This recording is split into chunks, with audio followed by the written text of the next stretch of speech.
It's time for a review of the new Battle Companies book from Games Workshop.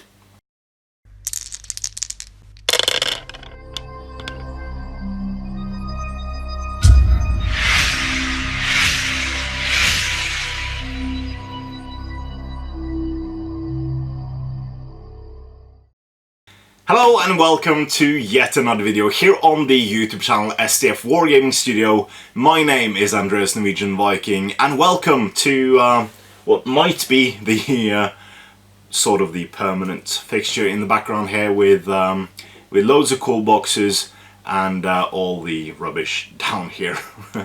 So yeah, as you can see, a prominent place for both Battle Companies and the new Eowyn and Merry models.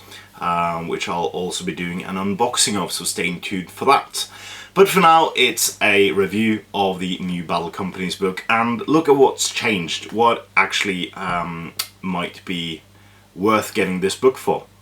So obviously, opening up and seeing the cover art, it is made in a new design with sort of the round heroic picture in the middle, and yeah, we have nice artwork all through the book, but there are some changes. So obviously the old Battle Companies book was released 1 year after There and Back Again, being the second book in the Middle-earth team's run, as it were, and it was a fantastic book. I have to say that the Battle Companies book was a fantastic book and was all in all one of the best works for beginners in my mind.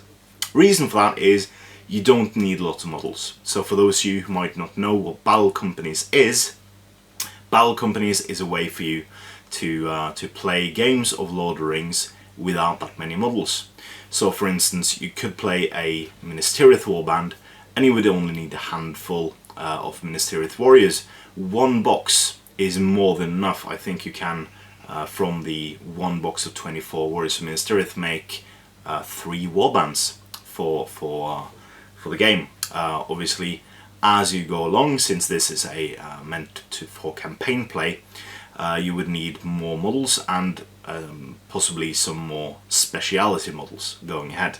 So for instance, Guard of the Fountain Court and Citadel Guard and Knights of Minas Tirith, stuff like that for that particular warband.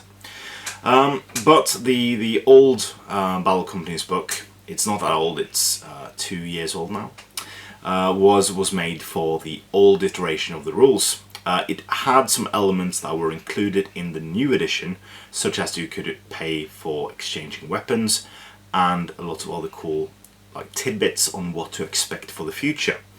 But they've now since re-released Battle Companies and made it, in my mind, the definitive edition. And the reason for this is that it's fully upgraded to the new rule set. So you had, in the old edition, you had to make up kind of house rules and what heroic actions you could take. You had to make up points values for getting hand and a half weapons and other cool stuff that were added into the to the new rule set after Battle Companies were written. So it's still the same. You get your warband, the allotted amount of models, or you could make your own from a pool of points, and then you nominate 3 of those models to be your heroes. So you get 1 hero who will be promoted to a lieutenant. That lieutenant is your leader and is given 1 might, 1 will and 1 fate point. And then you get 2 sergeants, and those are promoted to get 1 might, 1 will and 1 fate each. So whenever one starts a warband, you'll always have 3 might, 3 will and 3 fate plus the rest of the warriors. But there wasn't a clear difference on a sergeant and a promoted hero. So now they've kind of made some clarifications to how that works, and that you always need to say hero. So if your lieutenant dies, 1 of your sergeants will be promoted, and then if you only have 1 sergeant, not 2, 1 of your heroes who has not already been a sergeant or a lieutenant gets promoted to a sergeant. So over the course of a campaign you'll have one lieutenant, one two sergeants, and then you'll have a number of heroes, because your normal warriors can also become heroes as time flies along. So of course, after you've mustered your warband, then you play the game. The game is played quite similarly to how you would normally play a game of Lord of the Rings, with the same phases and stuff like that. But after the game, there's kind of a mini game where you calculate if your models have died or survived, or get battle wounds for heroes, and you get influence points which you can buy to you get to buy promotions or new warriors, or you can get new items, or you can hire in mercenaries, stuff like that. And it is, all in all, in my mind, a fantastic way to play narrative. It's not meant, in my opinion, to be competitive. Although I do dream to host a Battle Company's campaign weekend here in the studio with some prizes, not just for the winners, of course. So there's no real change to what happens with injured models. So obviously, whenever a model is taken out with its last wound, it is removed from play, but it's not dead. So obviously you just roll 2 dice, and for most models on a 4-up, on those 2 dice you're fine. You might miss a game, you might get an old battle wound if you're a hero, or you might, if you're a hero, get a +1 fate point, or you might heal previous injuries, or stuff like that. And of course, since this is a campaign, every single model gains experience points. So, for instance, a hero gains experience points for every battle they're in. They gain experience points for every wound they inflict on an enemy model, and they also get experience if they win the battle they're in. Warriors, however, only get a maximum of 2 experience points, bar some scenario special rules, a game. So they gain 1 to participate in the battle, and then 1 for the first wound they inflict on an enemy model. So, and for every 5 experience points a model gets, they get to either roll on an experience chart for heroes to gain more skills and become more deadly, or for warriors they gain the option to be promoted, or even become a hero if they are lucky and roll a 6. So no real change, but I just thought I would mention that for the consistency. Influence points are gained through battles, so you gain influence points just for playing, so you get 2 influence points for playing the game, and then you get 2 influence points if you win, and 1 for a draw. So obviously you just share a pool of a total of 6 influence points. There are other ways to get more influence points, especially for battle companies who goes against the odds.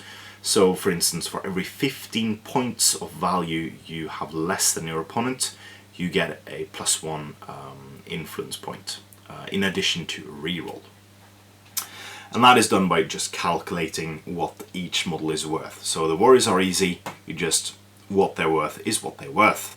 But for heroes it's a bit more different, so you have the base value of what it starts with, and then you add 5 points for each might, will and fate point they have. For each strength, defense, courage, characteristic and fight value you gain 5 points, and attack and wounds adds 10 points for every subsequent upgrade. And for each special rule you also add 5 points. And every wargear you purchase after he becomes a hero is also added to his points values. So there is a nice example with a hero who's worth 82 points, which is quite a nice hero as well. So Adam's Rohan hero, it says here. When it comes to injuries, I couldn't see any change to the injury charts. So only way for a hero to die is to roll a double 1. Warriors die on a 2 or a 3 on the 2d6, and then mostly when you roll a 6 up on either warrior or hero chart, you're fine.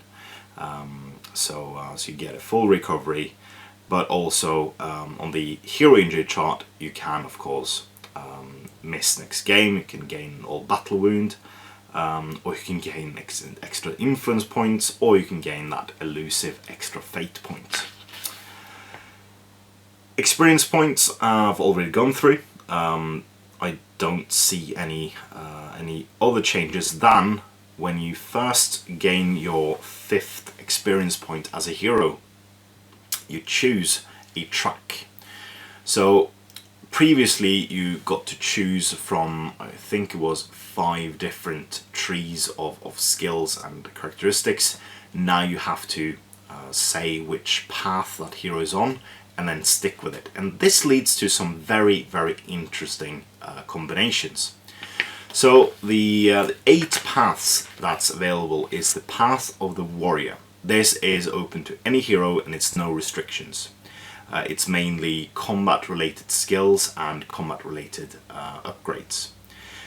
Then you have the path of the ranger, only applicable to models that have a missile weapon, but not a throwing weapon.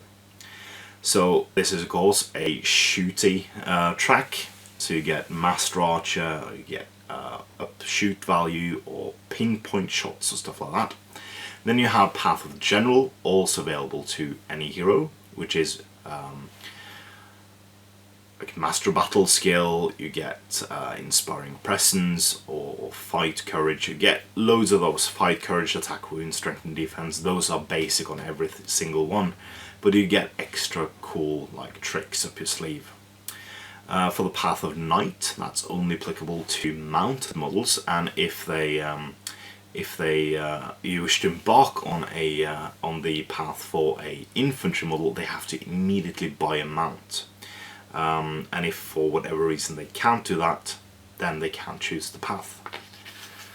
Then you have the path of the scout, only available to infantry models, which is really cool, and they may not wear heavy armor. So again, very, very cool and narrative. Path of the adventurer, also available to any hero, which gives you cool specials such as Master of Ambush and stuff like that. And then you have the path of the sorcerer, which makes your hero a wizard. And lastly, it's the path of the beast, which is only available to warg and spider models, which there are warbands for. And this book includes lots more warbands than the previous one. There are a total of 38 different factions in this book. Obviously the old book had a lot of factions. I think there were about 20 of them, and they added in I do believe it was 8 or 10 in White Dwarf supplements, but here they are all in this book. So from the armory you get the points values and the influence point cost of every single wargear available for the majority of the models. You have some specialized wargear that is available in the particular warbands. So here you get points values for elven made hand and half weapons, you get for crossbows, stuff like that, and there are restrictions on this. So normal infantry models are easy. Well, normal warrior models are easy because they can only take wargear that is available to their profile. But hero models can take, and there's a clarification there because there was a bit of ambiguity in the old book what you could take. So hero models can choose wargear now from every single model in their warband, as well as every single model they can have that can be promoted to. So for instance, if you play Minas Tirith, you could take every single wargear option for every single model that could potentially be a member of that warband. Doesn't apply for wanderers or like stuff you just find during your playthroughs, but it is the basic wargear for every single model. So for instance, when you start a Minas Tirith faction, you don't get any mounted models, but your heroes can still take a horse without one of them being first promoted to a knight, which is a good clarification because there was not real clarity on that before. And there is a plethora of specialized equipment, and here's a change as well. So previously you could just have equipment. Now you can have one large and one small item. So for instance, arrow poison and blade poison are all small items. They fit nicely in your backpack or like in your belt. But you have large items such as a banner or the is it? Didn't say. That does not say. Oh yeah, there it says. So war drum is large, and you have other items that are large. Dwarven brew is large, company standard is large, and backpack is large. And the backpack is interesting because it allows you to carry an additional 3 small equipment items to give you a total of 4 small equipment items, but taking up a large slot. So it's all cool. You have stuff like a seeing stone, which is wonderful, whips, torches, and scrolls and stuff like that. So it's all very, very cool. I love the clarification they've done here. And they're also added in a lot of wanderers. So wanderers were previously equipment because you had local scout and stuff like that. But now you have actually some cool mercenaries you can add into your game. So you have the local scout, you have the mercenary fighter, but you also have a shaman which you can add, which has a random magical power for each game.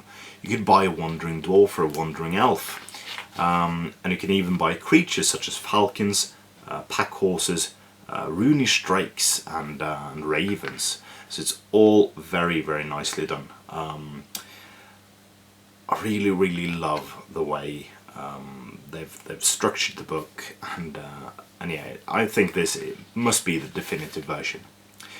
So I will go through in separate videos each and every battle company over the coming month, but you have all the different battle companies available now. So I'll just quickly go through every single one and tell you what you need to get started with that warband. So for the Minas Tirith, you only need a plastic box of Minas Tirith warriors, and then you would probably need some rangers, some citadel guards, some guards of the Fountain Court, and knights when you get lots of promotions, stuff like that. When it comes to Osgiliath, also a Minas Tirith warband, you need a box of warriors of Minas Tirith, and you need a box of rangers. That's it. But over the course of time, you need Osgiliath veterans and you need knights, in addition to the 2 aforementioned. For the fiefdoms, you would need a box of Knights of the Lamroth, a blister pack of men-at-arms of the Lamroth, as well as the ranger box, because you do need a couple of Blackroot Vale archers. And over the course of time, you would need some Knights of the Lamroth, Axemen of Lostnark, and Clansmen of Lamadon, in addition to this. For Rohan, you would only need a box of Rohan warriors. Pretty simple, but over time you would need Riders of Rohan, Royal Guard, both on foot and on horse, Sons of Eol, and Outriders. A new warband, which is Men of the West, which basically merges all these 3 factions together and depicts them at the time of the Black Gate or the Pelennor Fields. So for this you would need a couple of warriors of Minas Tirith, a couple of warriors of Rohan, and a couple of knights of the Lamroth on foot. And over the course of time, of course, you would need the upgrades for these. So knights of Minas Tirith, knights of the Lamroth, and riders of Rohan. Up next is also a new warband. It is the Dead of Dunharrow, and that one only has 4 models starting. It has 4 warriors of dead, 2 with spear and 2 with shields. That's it. And over the course of time, you just need riders of the dead. So very, very simple warband to do. Doesn't take up a lot of your painting time, or you would not need that many models to start with as well. So wonderful warband, and most of us now, I think we have, oh, wrong way. I think we have a lot of the dead because of this box. For Arnor, you would need 2 blisters of Warriors of Arnor and a box of Rangers. And over the time you would need some Hobbit Archers and just more of the Rangers and Warriors of Arnor. For the Rangers of North, which was featured in White Dwarf, you would need just some Rangers of North, 4 of them. but over the course of time you would need some Dunedain and some new Rangers of the North. Lake Town is also a warband. You need, well, in the old system you would need one blister of Lake Town Guard and then one of each blister of the Lake Town Militia, but now you need just one box of each, and then you'll have whatever you need for the entire warband, because I don't think you would need more than those 24 models to play. The Last Alliance is also an option. Here you have, of course, Numenor and High Elves in one, and that is 3 High Elf Warriors and 3 Warriors of Numenor. Just the plastic box is needed, nothing more. But over the course of time, of course, you would need some High Elves with spears, and you would need some additional Warriors of Numenor with bows and spears. Erebor and Dale, pretty simple. You need one box of Warriors of Dale and one box of Warriors of Erebor. And over the course of time, you just need to add Grimhammers, and then you're sorted. So 3 plastic boxes for that one. Lothlorien, you'd need a box of Galadhrim Warriors and a box of Wood Elf Warriors. 2 plastic boxes to start with, and over the course of time you could get Guards of the Galadhrim Court, Galadhrim Knights, and I do believe you can get the Wood Elf Sentinel. Yes, you can, which is pretty cool. Rivendell, just need a plastic box plus a blister of the ones with spears, High Elves, but a additional box of Rivendell Knights should get you sorted for every single model you need for this warband. For the Halls of Thranduil, you need 1 box of the Mirkwood Elves, because they contain 4 of each weapon type, as well as a box of Mirkwood Rangers. And if you add some Palace Guard and some Mirkwood Cavalry, then you're pretty much sorted in the future for this one. For Iron Hills, you would need 1 box of Iron Hills Dwarfs, or the dismounts for the Goat Riders, and then 1 blister of the Mattock wielding Dwarfs and 1 with the crossbows. And over the course of time, the only thing you can get that's not already in that list is the Goat Riders. Durin's Folk, you just need a box of Dwarf Warriors, and adding some Dwarf Rangers, Iron Guard, Khazad Guard and Vault Warden teams, pretty much sorted. Moria Expedition, completely new warband. You would need 1 box of Dwarf Rangers and 1 box of Dwarf Warriors, and they have a special profile, the Moria Expeditionary Force, which is just a Dwarf Ranger that doesn't suffer -1 to hit when they move. And over the course of time you would need Iron Guard, Khazad Guard and Vault Warden teams in addition. The Shire is just a bunch of hobbits, so you need 2 blisters of Hobbit Militia and 1 blister of Hobbit Archers, and then just add some Sheriffs and probably some of the pony models converted up over the course of time. And then you have a grand mixture of things in the Wanderers of the Wild, and this is a very, very cool warband. It features 2 Dwarf Rangers, 2 Wood Elves, 2 Rangers of Gondor and 1 Hobbit Militia. And you would always need a Hobbit Militia in this warband. That's pretty awesome. And they can get a Wood Elf Sentinel. And that's also a thing they've done with the new warbands, is that some of the models have a rare and a number next to them, and that is the maximum amount of models of that type you can include in your warband, which prevents you from getting those huge mixed, well, overpowered warbands of only 1 type, which is very, very cool. Over to Evil, you have Mordor, which just needs a box of plastic Mordor Warriors, Mordor Orcs. But over the course of time you need Orc Trackers, Wargears, Morgul Stalkers, Mordor Uruk-hai, Blackguards, Barad-dûr and Black Númenóreans. So very, very like, and Morgul Knights as well. So you'd need lots of different models for Mordor over time. But just for starting, it's pretty simple. For Cirith Ungol, it's the same. You just need a blister pack of more Mordor Uruk-hai as well. But they can get giant spiders, which is really, really cool. over time, of course. Then you get Minas Morgul, a new warband in this book, I believe. I don't think it was featured either in White Dwarf or the main book. And then you need a blister pack of Black Numenorians, as well as a box of Orcs. But you need Morgul Stalkers, Black Numenorians, more Black Numenorians of course, Morgul Knights, and Deadmarsh Spectres as you go along. For Isengard, you just need a box of Scouts. But then you would need some Armoured Warriors, the Uruk-hai Warriors, and additionally Feral Uruk-hai and Uruk-hai Berserkers as you go along. For the Warg Riders, you just need a box of Warg Riders. And basically that's what you need, because you just need more Warg Riders and loose Wild Wargs. Pretty simple warband. For Dunland, you need some Wild Men, as well as, well, 2 blisters of Wild Men and 2 blisters of the Dunlending Warriors. Although the ones with bows and 2-handed weapons aren't available at the moment, I think. And you're fine with that, because you don't really need any more than those 2 troop types. Sharky's Rogues has Ruffians as well as Wild Men, and at the moment that might be a difficult warband to start because the models are currently not in production. For Moria, you just need a box of more goblins, but you need Prowlers and Black Shields over time. As well as...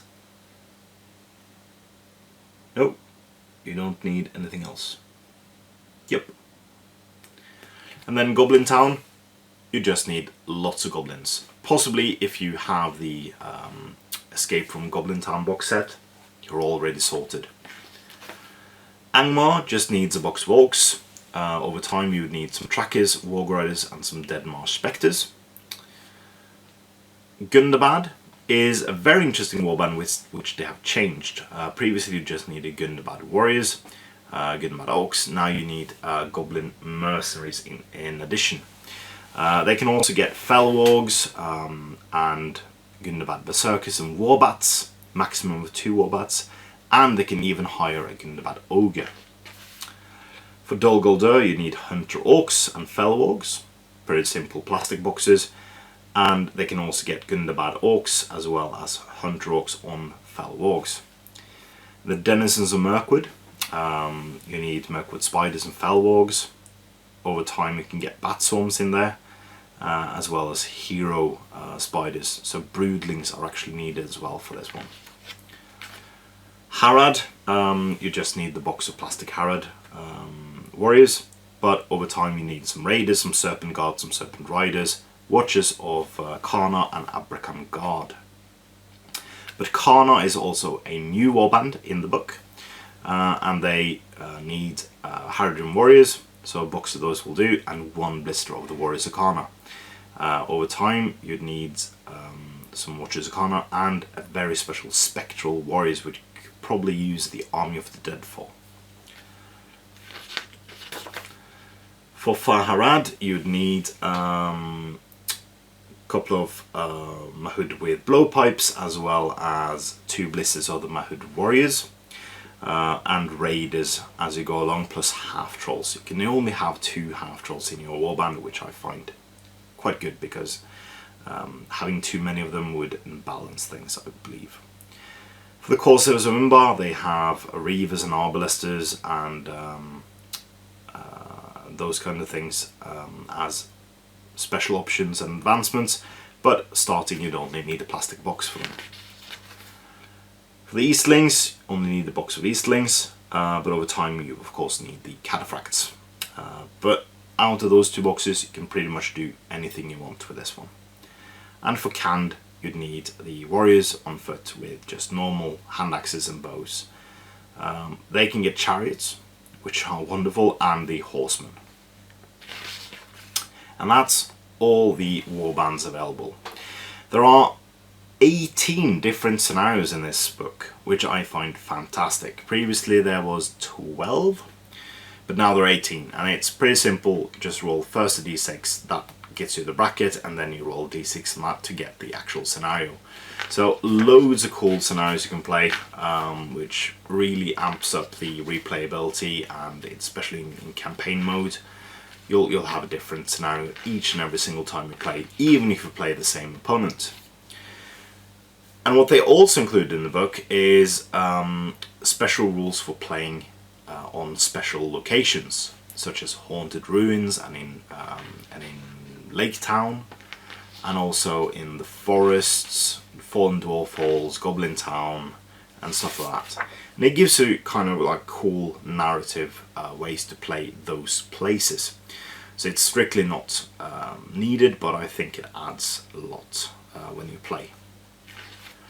And then you have the narrative campaign. So in White Dwarf they released a evil narrative campaign, and in the original Battle Company's book they released a good narrative campaign.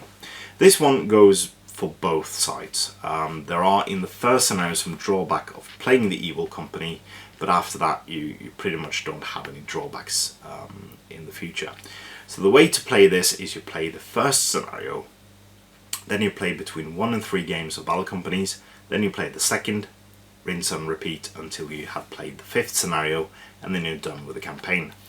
And it features like nice ways to include other models, other hero models, and in the final, maybe even a cave trick, which is really cool.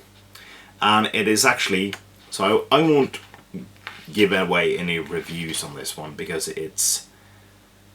I might already have given it away though on the final mission, but the name says it all though when you see the overview of it.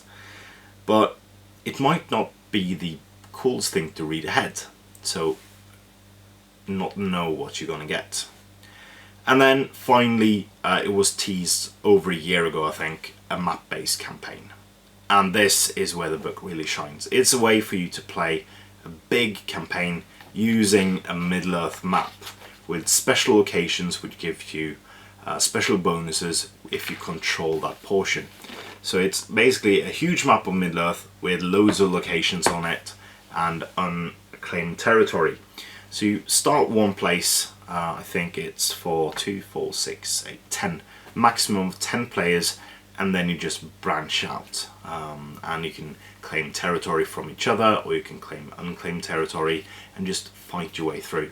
Loads of cool special rules for this, as well as additional rules for bribes, placing bounties on other heroes, playing with a Murmurkill and playing 2 against 1 and stuff like that. It's pardon. This is where the book really shines, I think, because this was needed. Just like a really cool way to play straight out of the book with play-tested special rules for every single area on the map. I know that while got gifted by one of our lovely patrons a old Mighty Empires Hexed Base tile set, and I do believe that we're going to use that tile set to play a campaign here in the studio. So that'll be absolutely lovely. And there's even rules in the end here to play with your battle companies in larger games.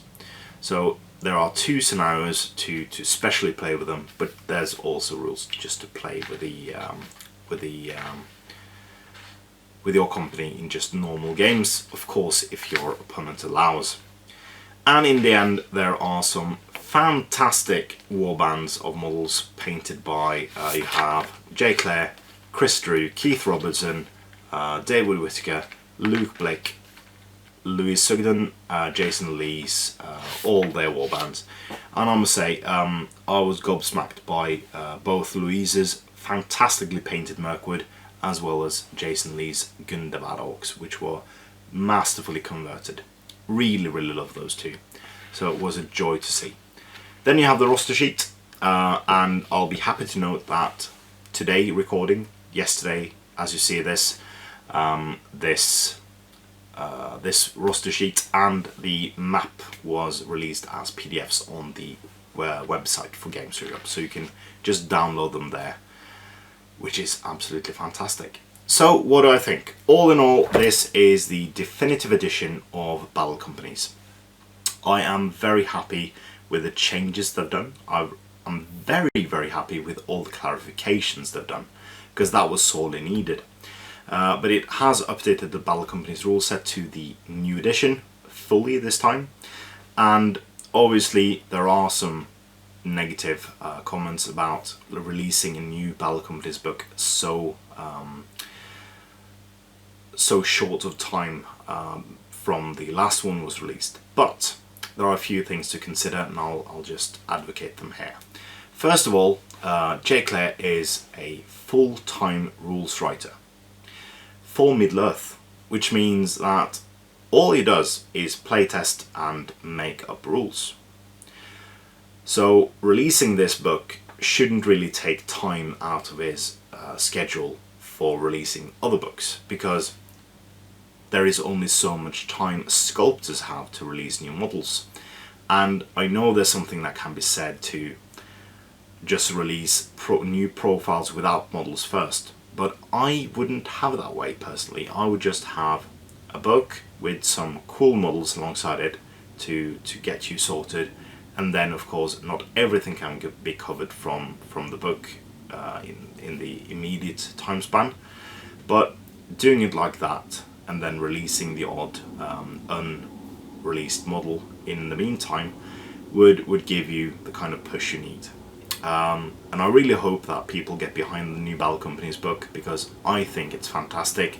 I know we're going to have a campaign, I know we're going to do some Patreon exclusives with the Battle Companies as well, but yeah, I just think this is a work of beauty, and I encourage everyone who's interested to buy it. And I know it's not everyone's cup of tea as well, because there are a lot of pure competitive players out there, but for my money it's well worth the entry price.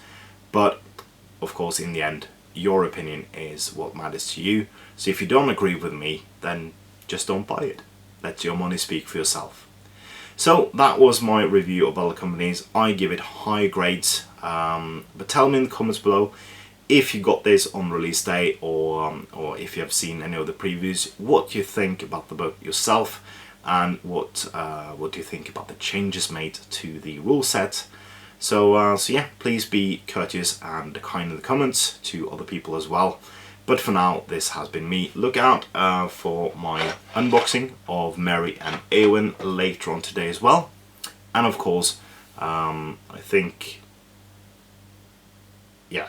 we'll also release, well, I know we're going to release, but just a bit later on as well, we'll have our episode of the Grand Campaign. So stay tuned for that. In the meantime, I've been Andreas the Norwegian Viking, and this was my review of Middle-earth Battle Companies. Please comment, like, share and subscribe, and do consider supporting STF on Patreon using the links in the description below. It is a fantastic way for you to support our efforts here at the studio, and it gives us the monetary means to expand, improve, and give you more cool videos each and every week. And if that's at all interesting, click the link, but more importantly, support your hobby.